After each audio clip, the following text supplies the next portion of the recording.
আজি নিৰ্বাচনী ফলাফল ঘোষণা কৰিবলৈ সাজু হৈছোঁ। কাৰ্বি আংলং জিলা সাহিত্য সভাৰ 2025 পৰা 2027 বৰ্ষৰ বাবে সভাপতি হিচাপে নিৰ্বাচিত হৈছে বাইম ইংতি ডাঙৰীয়া।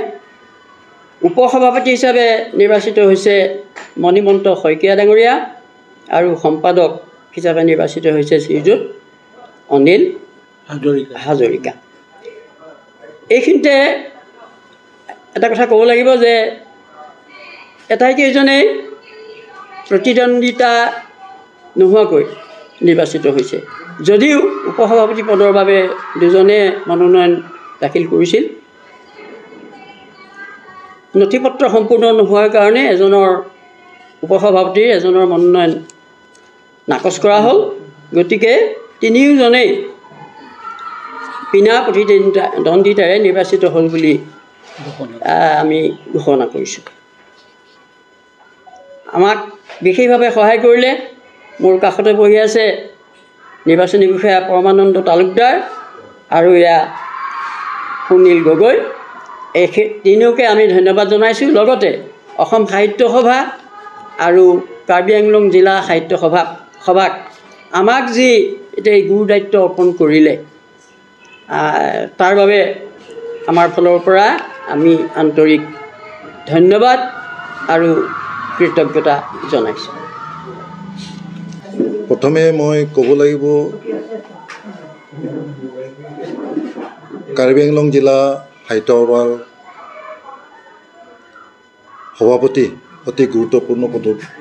গতিকে এই পদবীত মোক আগবঢ়াই নিয়াৰ কাৰণে বোকাজান শাখা সমিতিৰ সভাপতি সম্পাদক প্ৰমুখ্যে সমূহ বিষয়ববীয়ালৈ মই ধন্যবাদ জনাইছোঁ।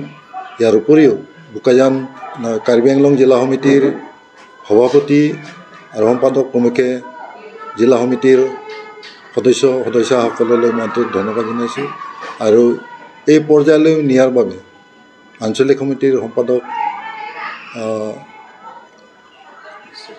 বিশ্বজ্যোতি হাজৰিকাক মই আন্তৰিক ধন্যবাদ জনাইছোঁ।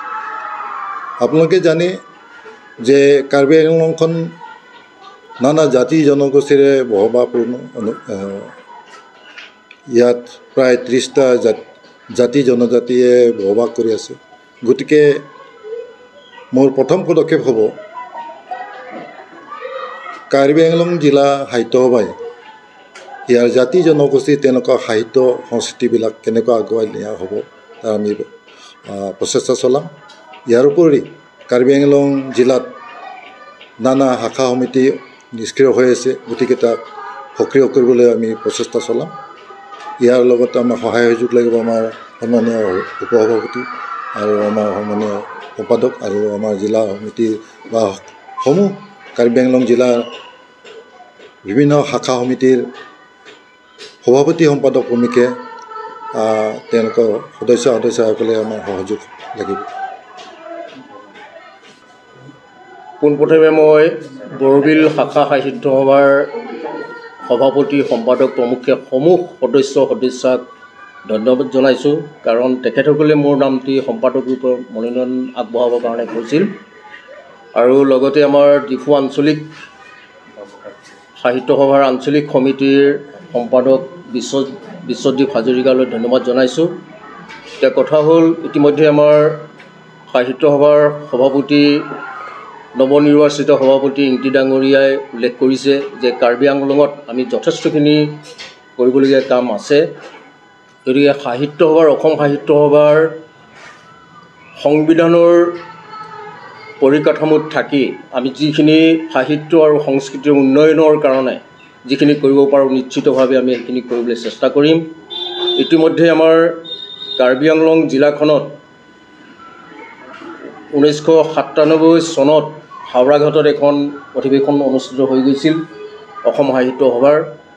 সেই সময়ছোৱাৰ পৰা আজিলৈকে অসম সাহিত্য সভাৰ কাৰ্বি আংলং জিলাত বিভিন্ন ধৰণৰ কাম কাজ কৰিবলগীয়া আছে বুলি আমি অনুভৱ কৰিছোঁ।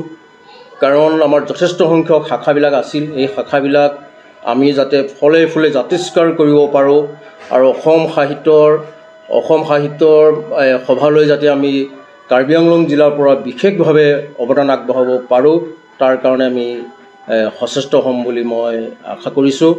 আৰু আমাৰ সভাপতি ডাঙৰীয়া উপসভাপতি ডাঙৰীয়া প্ৰমুখ্যে যিসকল নৱনিৰ্বাচিত বিষয়ববীয়া থাকিব সদস্য থাকিব তেখেতসকলৰ আন্তৰিক সহযোগিতা আৰু পৰামৰ্শৰ মানে আশা কৰি মই সদ্যহতে এইখিনিকে বক্তব্য হিচাপত আগবঢ়াইছোঁ। ধন্যবাদ। যিখিনি বক্তব্য ৰাখিছে সেইখিনিত মোৰ সহমত। লগতে আমি ভাবোঁ কাৰ্বি আংলং জিলাৰ সাহিত্য সভাৰ যি কাম কাজ সি আগতকৈ যথেষ্ট পৰিমাণে উন্নতই হৈছে।